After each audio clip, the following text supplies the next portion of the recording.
Fis-santwarju tal-Madonna ta' Fatima, 5 xhur wara li l-Madonna ġiet inkurunata sultana, ġie inawgurat mużajk ġdid b'diversi ġbijat differenti fl-absedi ċentrali tas-santwarju. Waqt l-inawgurazzjoni il-kappillan tal-parroċċa Patri Joseph Zara qal li l-interess kulturali li l-mużajk se jattira jaf eventwalment iwassal biex isaħħaħ anke l-aspett spiritwali. Patri Roberto Gauci fisem Acorn Limited spiega li il-mużajk huwa arti spiritwali u ġbijat huma memorja u tifkira ta' dak li nesperjenzaw fil-Knisja u sostna li l-iskop tal-mużajk u li jerfa' il-qlub il-fuq sabiex il-bniedem isir dak li kontempla.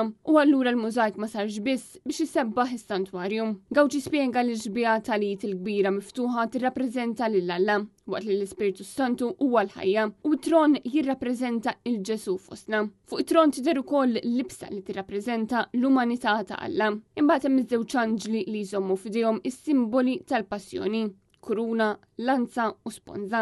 Waqt li fin-naħa ta' isfel jidru żewġ anzjani li huma Adam u Eva li jidru fid-dlam li huwa simbolu tal-mewt. Fuq in-naħa l-oħra ta' isfel hemm it-tliet tfal ta' Fatima, Luċija qed iżomm il-kuruna tar-Rusarju, Franġisku iżomm il-wiċċ ta' Kristu, waqt li Ċaċinta iżomm il-ħaruf li huwa simbolu tal-iben ta' Alla. Din l-opra tal-arti issa tista' titgawda minn kulħadd u se tkompli issebbaħ dan is-santwarju għal ġenerazzjonijiet preżenti u futuri.